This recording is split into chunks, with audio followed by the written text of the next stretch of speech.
Halloween is coming up and we need a scary topic for a scary time. Today we'll be talking about the bear market.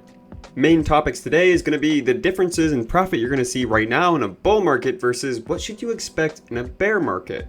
We will be going over various topics on the bull market and bear market and what kind of things should you be planning for, how do you survive it, how should you invest into the bear market, especially when you're crypto mining. And with the Halloween spirit, I'll go over spooky numbers. I love this website. I'm going to leave a link down below, and this is going to be Bitcoin mining revenue per terahash that was earned. And obviously this is incredibly useful. You can see right over here during the 2017 bull run, obviously the profits were super high and it got to some crazy numbers at the end.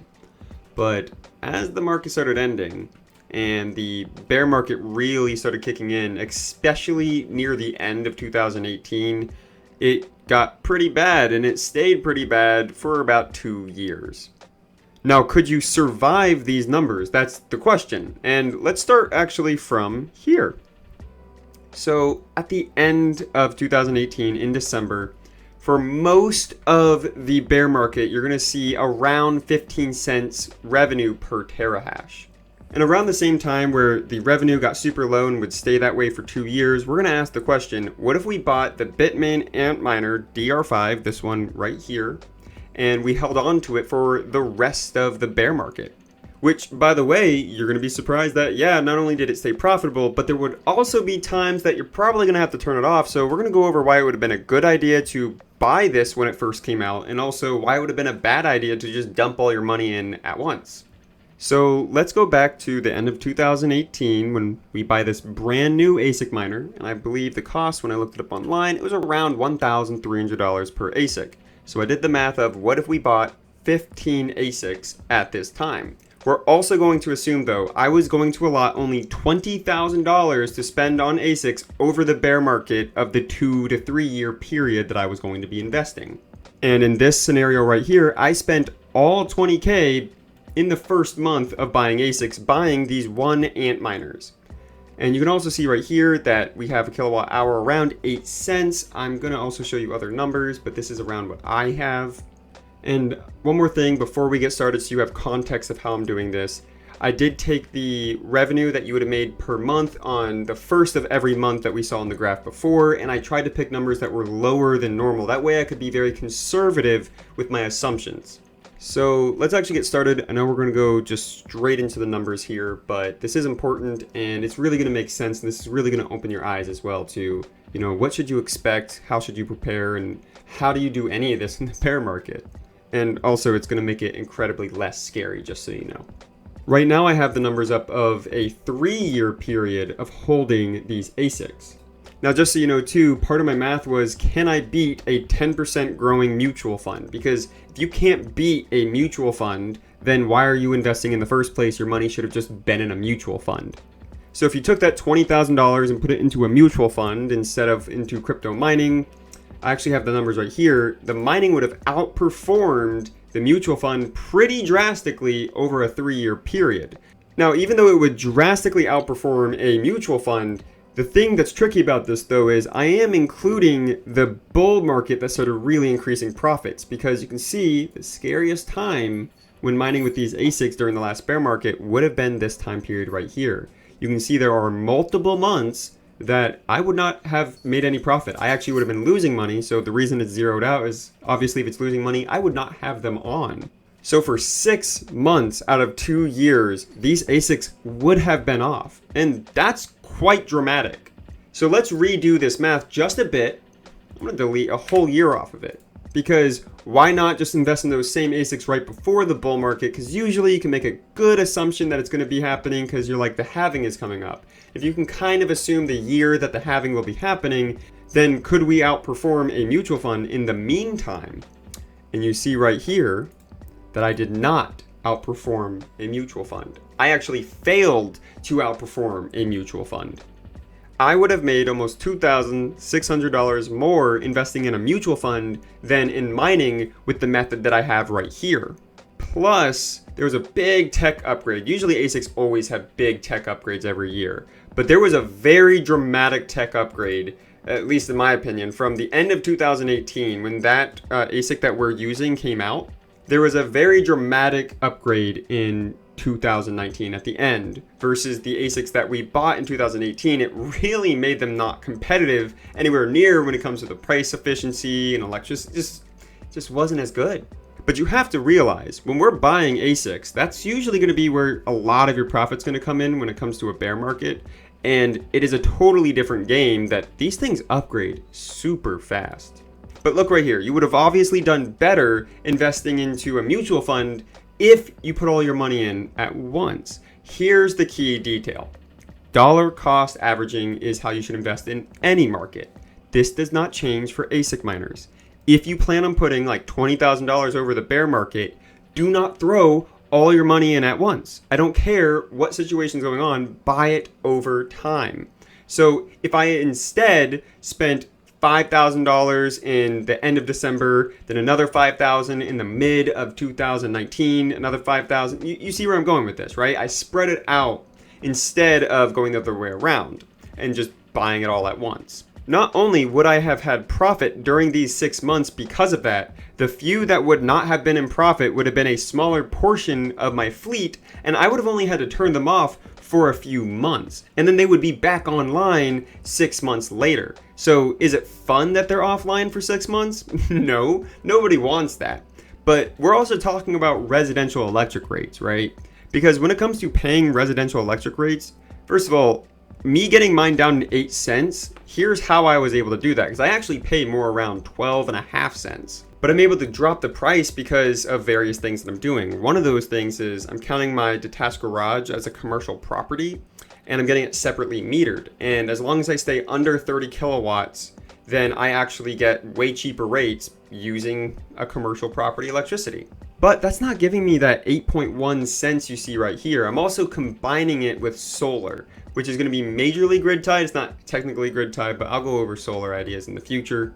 But combining solar and business rates, I'm able to get it around 8 cents, which still is not perfect. You gotta realize that these big companies and warehouses that you're competing against, they're getting electric rates like 3-4 cents per kilowatt hour, and they can stay in profit basically no matter what.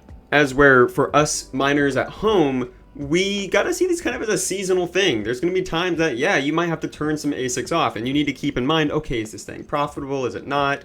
And I'm also doing a lot of research into data centers that would host a lot of my equipment that, hey, if I can't get it at certain rates, maybe they could, and they could host stuff for me. Finding data centers or warehouses is way easier than you would think. It's just really hard if you look right now, because you got to realize that everybody's looking for that because we're in the bull market. And again, bull market crazy prices we're seeing right now, it's not going to look like that in the bear market. That's why we're talking about this. So I showed you why it's not a good idea to just buy all your ASICs at once, and why whenever you're investing in general, dollar cost averaging really helps you plan things out by also not planning it out. It just gets rid of so many risks. So let me show you what it would look like if you bought 4 ASICs every 6 months. Now, I didn't do every 6 months in this example because I don't want to show you too many numbers, but it's the idea that I'm going to get across that, you'll get it. So let's look right here. Obviously, we bought 4 ASICs at the end of 2018 to be profitable up until June of 2020, where that was with the COVID stuff, I believe, and everything was going to the all-time low, which is not a good time for crypto in general. So we would actually be in profit with this until June of 2020. So let's now fast forward to the end of 2019. And again, I'm skipping one of the 6 months because I don't want to show too many numbers. But at the end of 2019, we bought more ASICs. At the end of 2017, we'll be buying ourselves this one right here with 73 terahash. And you can see right here, if we bought 4 more of those ASICs, the green highlight is profitable, red means we turned it off. Instead of being powered down for 6 months, these ones would have been powered down for 3 months at my current electric rate, which still is not ideal, but we wouldn't have known that profits were going to get this bad, but we were prepared for it, because remember, every 6 months, we're just going to buy more ASICs. So now that another 6 months has passed, in June, we're going to buy ourselves 4 more ASICs. Those 4 more ASICs would have been this one right here, this beautiful one with 100 terahash.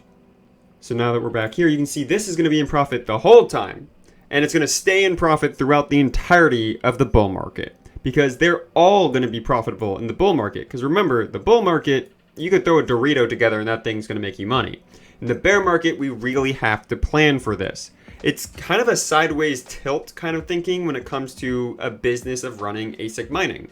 Yeah, you could have bought all your ASICs at once and just started mining, but I really suggest that you buy a good amount of ASICs, obviously, but you don't just have your entire budget blown that you can't buy anything for the next 2 years, because I really think you should be buying more every X amount of years. Don't just fill up your breaker all at once if you think you're going to be buying more. Buy more over time.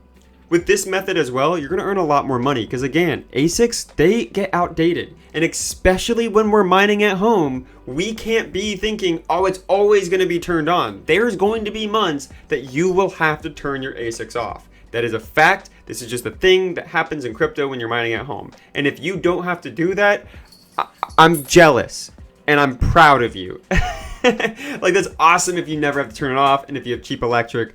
But most people do not have that luxury. As I said before though, I don't have the best electric rate, but my rate that I showed you, in my opinion, is much better than most Americans, and especially outside of America. From a lot of people I've talked to, they don't always have the cheapest rates.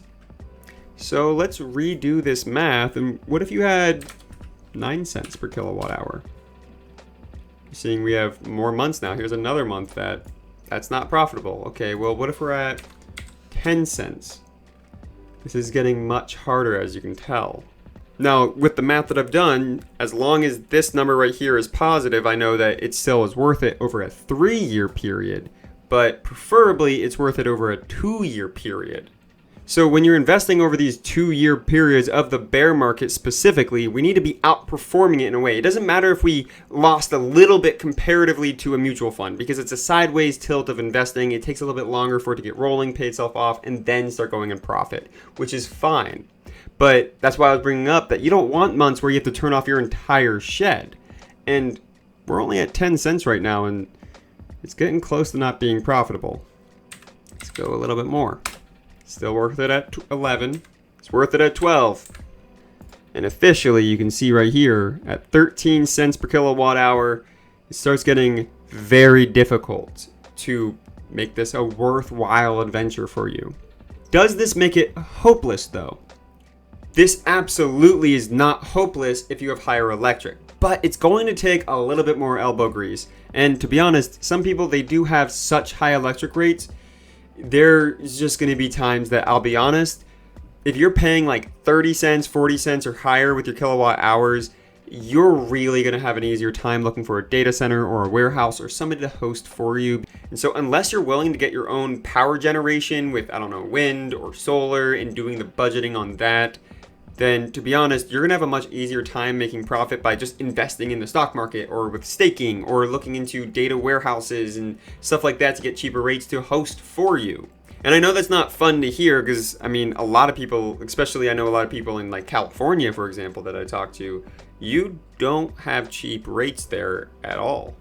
Now that we're realizing once you start getting over 12 cents per kilowatt hour, surviving the bear market and investing into it really starts looking not possible, to be honest. It's more like a seasonal shed that you put in your backyard and you turn on every couple of years when you know that the bull market is starting. But we're talking here about you're being serious enough that you want to survive the bear market. There's things we can do, so let's talk about that real quick. I've brought up in videos before, how do you lower electricity? And I'm going to skip again the solar and stuff like that, because if that's a route you go down, then that can totally make it a worthwhile adventure. Now, when it comes to my solar, the way that I do it is I'm personally going to have one battery that survives just long enough for me to use the electricity. It's not meant to last all night. But the kilowatt hours I would earn would be around 4.5 cents.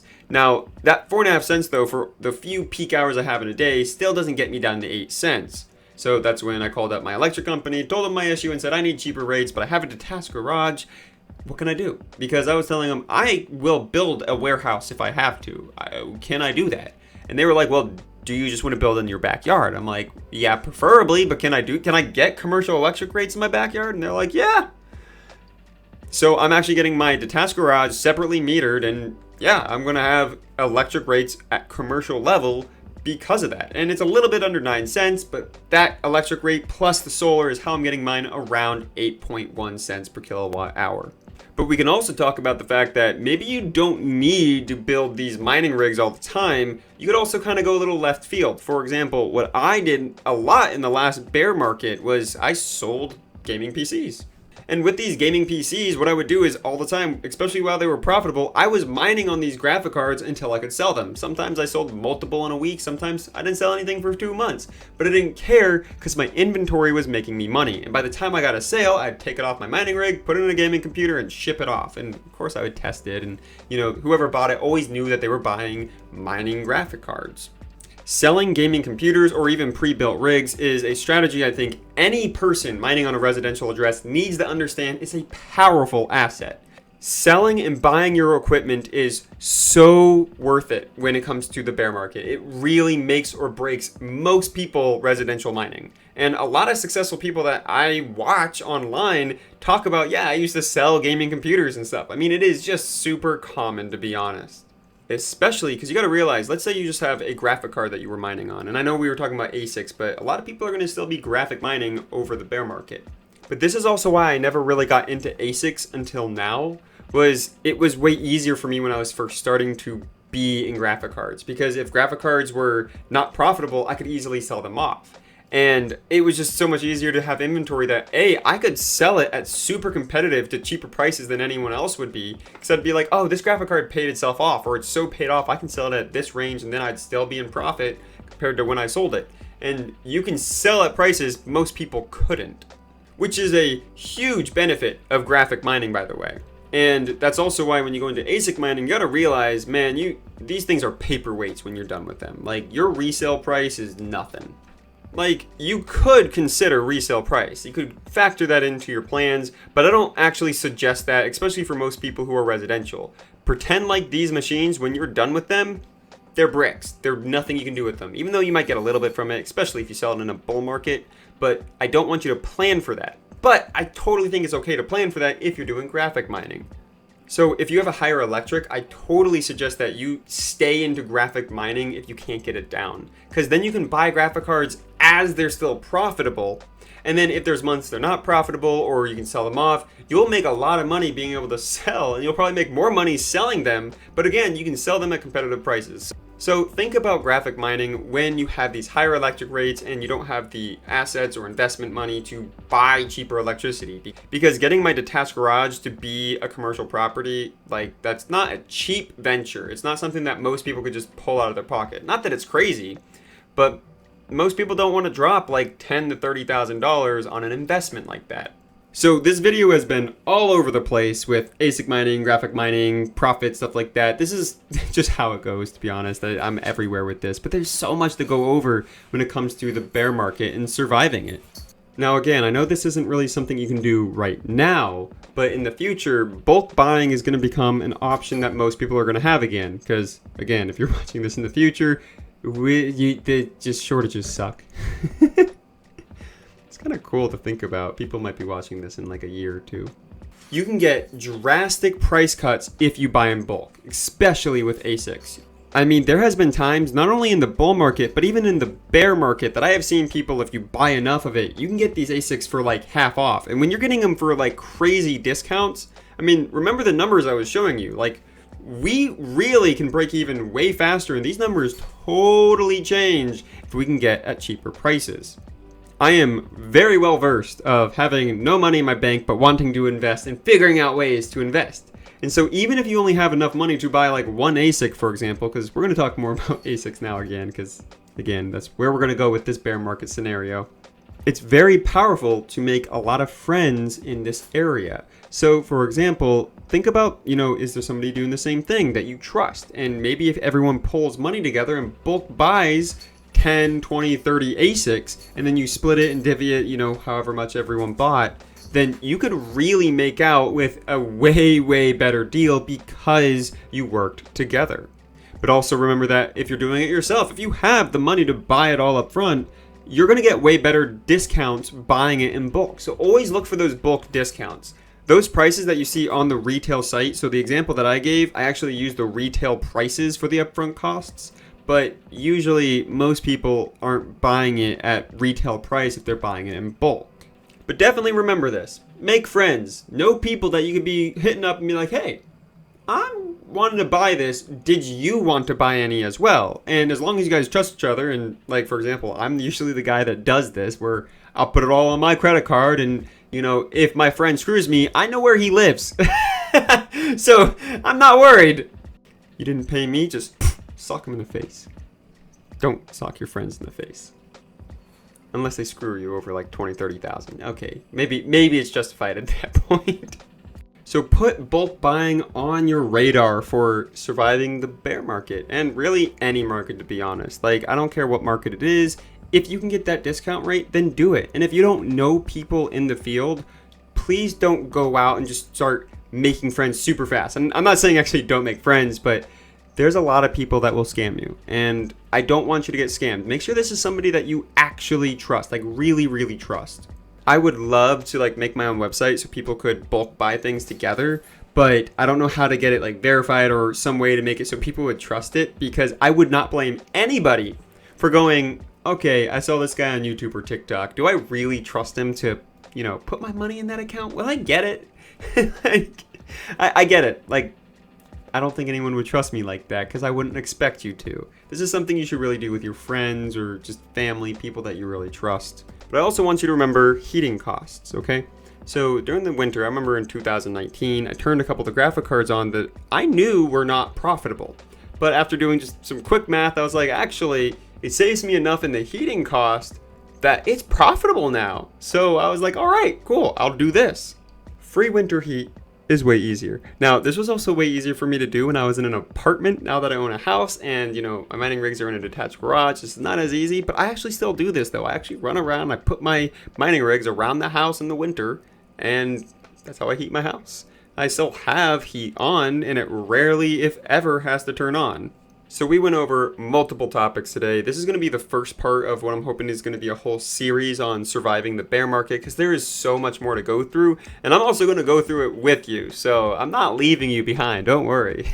I've been doing this through thick and thin. Even when it wasn't profitable, I was still mining because I felt like it, okay? This has always been a hobby for me. I have always enjoyed it, and I'm getting much more serious now, especially on the upcoming bear market. I plan on being super, super serious compared to where I was last time. Where last time I was like, I just think crypto is cool. And now I'm like, what the heck? My bank account, I've never seen that many digits. Like, it's funny how those things go. When you're passionate about something, when you believe in it, it really changes your life. And that's why I want to share this, though. I don't want it so, you know, the bear market comes and you're like, it's not profitable anymore and I have to leave the market. No, you don't. You don't have to leave. We can talk about doing validators. We can talk about all these other methods of being able to continue staying in the market even when things look bad. And we're going to learn through many ways. I have interviews I'm setting up to talk to people who are very experienced with this, by the way, and they own large facilities. We're going to be looking at people who actually failed, people who actually made it in the first 2 years of 2018 and 2019 and ended up quitting in 2020. There are so many people that I want to go over and that I want to interview and that we're really going to talk about and glance over what did they do right, what did they do wrong. And obviously, I'm not perfect, but we're going to learn together. We're going to find out how do we survive the bear market, because I've survived one before and I'm going to survive it again. And I promise you, you can too. But thank you so much for checking out this video. Please hit that subscribe button and the like button and share it to your friends. You have no idea how much it helps. It really helps the algorithm. Like, I want you, for me, please, when that like button is sleeping, just yank his blankets off while he's sleeping and just run. Let him get cold. That's how hard I want you to hit him. Yeah, do that for me. I'd appreciate it. But have a great day, guys, and hope you learned something.